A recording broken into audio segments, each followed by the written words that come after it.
안녕하세요 여러분, 꽃보다 이쁜 다육입니다. 오늘은 새로 기획한 컨텐츠를 잠깐 소개하고 바로 컨텐츠 하는 걸로 넘어가 보려고 합니다. 많은 분들이 저희에게 이런 질문을 많이 하십니다. 다육식물을 어떻게 하면은 죽이지 않고 키울 수 있는 방법이 있나요? 그런 비법이 있나요? 라는 질문들을 댓글에다가 많이 남겨주시는 편입니다. 거기 댓글들에다도 제가 이걸 기획 중이고 컨텐츠로 만들어서 방송 영상으로 올리겠다고 말씀을 드렸었는데, 글로 하면은 저희가 이거를 너무 방대해서 전부 다 전달할 수가 없습니다. 그래서 짤막짤막하게 영상들로 해서 왜 그런지, 왜 그런 증상이 나타나는지, 또 다육이는 어떻게 키워야지, 정답이라고는 할 수는 없지만 그래도 어떻게 키우는 방법이 있는지, 저희 농장 같은 경우는 어떤 식으로 키워왔는지에 대해서 잠깐씩 걸어보려고 합니다. 자, 함께 가보실까요?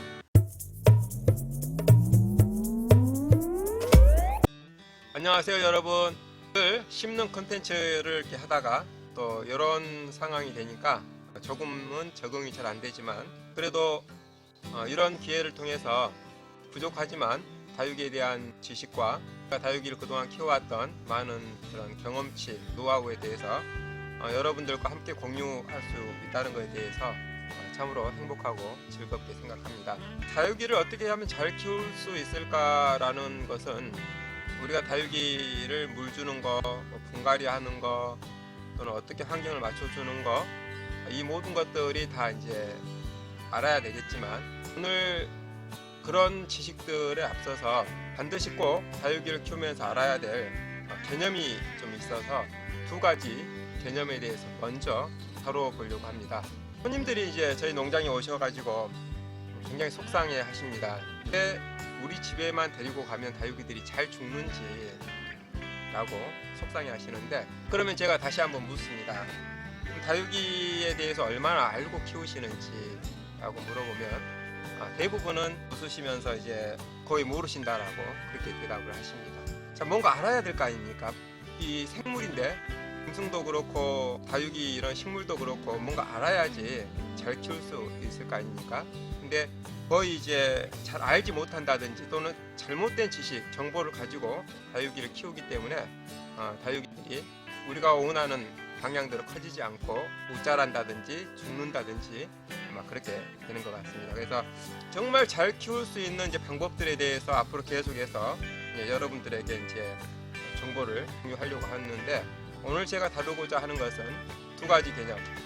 그 중에 첫 번째가 집집마다 환경이 다르다라는 것을 꼭 인지하셔야 한다는 것입니다. 환경이 다르다라는 것은 집집마다 어떻게 키워야 될지에 대한 대처 방법이 다를 수밖에 없기 때문입니다.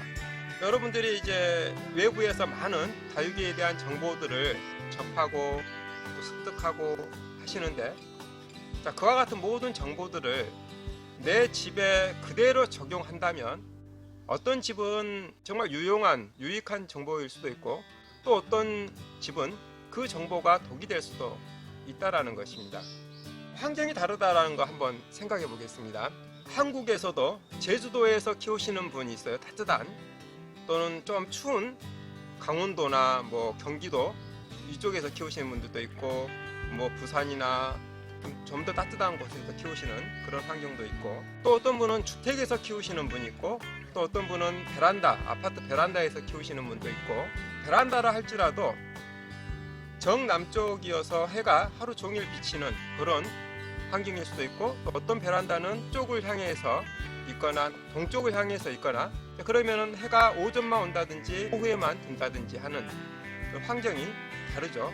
예를 들자면 제주도와 같이 따뜻한 곳에서 키우시는 그런 분이 어떤 다육이에 대한 정보를 제공했는데, 그 정보를 그대로 다른 환경에 키우시는 그런 분들이 적용한다면 아마 맞지 않겠죠. 또 여러분들이 이제 다육이에 대한 정보를 습득하시는 과정에서 굉장히 헷갈려 하시고 난감해 하신다라고 하는 경우가 있습니다. 왜 그러냐면, 이분은 이 식물에 대해서 이렇게 얘기하고 이분은 또 다른 얘기를 하고, 키우는 방법이나 이런 것들이 조금씩 다릅니다. 그래서 접하는 정보가 어떤 것이 맞는지 헷갈려 할 수 있습니다. 그 이유가 뭔가 하면 그분들은 각각의 자기 집의 환경에서 키우는 노하우를 얘기하는 겁니다.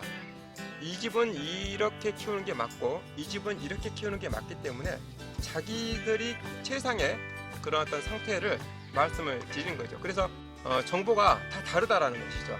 자, 이건 반대로 다시 얘기하면 환경이 다른 곳에서는 그 집에 맞는 환경에 맞게끔 다육이를 키워야 된다는 것입니다.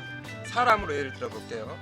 어떤 사람은 사막 같은 그런 척박한 곳에서 사시는 그런 곳이 있고 뜨겁고, 또 어떤 분들은 굉장히 추운 남극이나 북극에 이렇게 추운 곳에 사시는 분들이 있고, 또 한국에서처럼 이렇게 사계절이 뚜렷한 이런 계절에서 사시는 그런 분들도 있고, 또는 전혀 계절의 변화가 없이 굉장히 온화하고 따뜻한 그런 날씨의 지역에서 사시는 분이 있는데, 만약에 사막에서 사시는 분이 사람이 이렇게 살아가야 한다는 거에 대해서 설명을 하게 되면 북극이나 남극에 또는 사계절에 살아가시는 분들은 아마 거기에 맞지 않을 것입니다.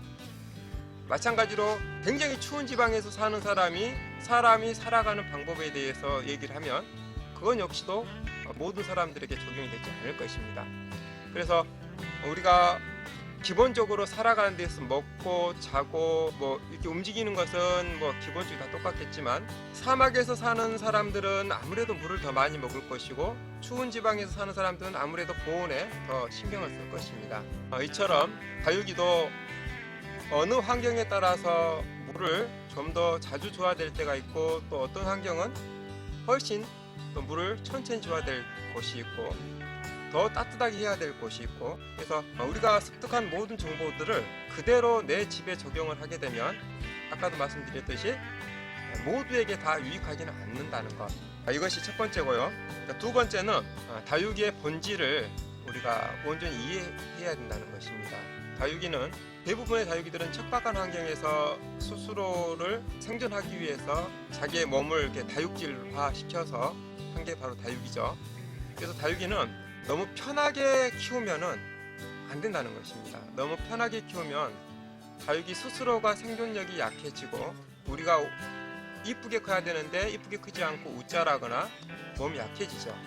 그래서 다육이의 특성은 너무나도 우리가 편하게 키우지 말자라는 것입니다. 자, 우리가 온실 속의 하초 얘기 많이 들어보셨을 거예요. 자, 온실 속의 하초가 생존력이 강할까요? 약할까요?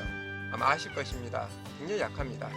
왜 그러냐면 온실 속의 하초는 본인들이 식물 자체가 하는 일들은 별로 없습니다. 물 주면 물 먹는 거 외에, 빛 주면 빛 먹고 강압성 작용하는 거 외에, 자, 대부분은 사람이 물을 주고 사람이 온도를 맞춰주고 사람이 습도도 맞춰주고 사람이 보온해주고, 이 식물이 살 수 있는 모든 조건들을 사람이 다 맞춰주기 때문에 본인 스스로가 생존력에 있어서만큼은 별로 신경을 안 씁니다. 마찬가지죠. 다육이도 우리가 가정집에서 너무나도 편하게 키워버리면 이 식물 자체의 생존력이 굉장히 약해집니다. 다육이를 키우면서 가장 안 좋은 것 조건 세 가지를 말하자면, 첫 번째가 빛 부족이죠. 빛이 부족한 것이 가장 크고, 물 부족. 세 번째가 뭘까요? 세 번째는 일정한 온도를 유지하는 것, 사계절 일정한 온도를 유지하는 것이 다육이한테는 굉장히 안 좋습니다. 어떤 면에서 안 좋은가 하면, 일정한 온도를 유지하게 되면 잘 살죠. 잘 사는데 면역이 약해집니다. 웃자라게 되고 편하니까 그냥 자라게 됩니다. 하지만 온도 편차가 있고 좀 척박하게 이렇게 키우면 다육이의 특성상 굉장히 건강하게 예쁘게 자랍니다. 이러한 개념들을 먼저 온전히 숙지하고 다육이를 키우시는 게 굉장히 중요합니다. 오늘 기억해야 될 것 딱 두 가지죠. 첫 번째는 모든 환경이 다 같지 않다라는 거. 그래서 여러분들이 습득한 모든 지식들을 그대로 우리 집에 그대로 반영하지 마시라는 거. 우리 집에 맞는 정보들만 하시고 나머지는 참고하시라는 거. 자, 두 번째는 다육이는 너무 편한 상태로만 키우시면 안 된다는 거. 그러면은 웃자라게 된다라는 거 꼭 잊지 마시기 바랍니다. 자, 일단 이와 같은 개념들을 먼저 여러분들이 정말 숙지하시고, 그리고 나서 다육이들이 정말 잘 키울 수 있는 이제 구체적인 방법들을 계속해서 이제 공유하실 건데, 자, 오늘 영상은 되게 이제 길었지만 다음 영상부터는 세분화해서 짧게 여러분들이 꼭 필요한 포인트만 찍어서 한 가지씩 이렇게 다루어 보도록 하겠습니다. 자, 오늘은 이것으로 이제 마치고 다음 영상에서 또 뵙겠습니다. 영상 시청해 주셔서 감사합니다. 여러분, 영상이 재밌고 유익하셨다면 좋아요와 구독 부탁드릴게요.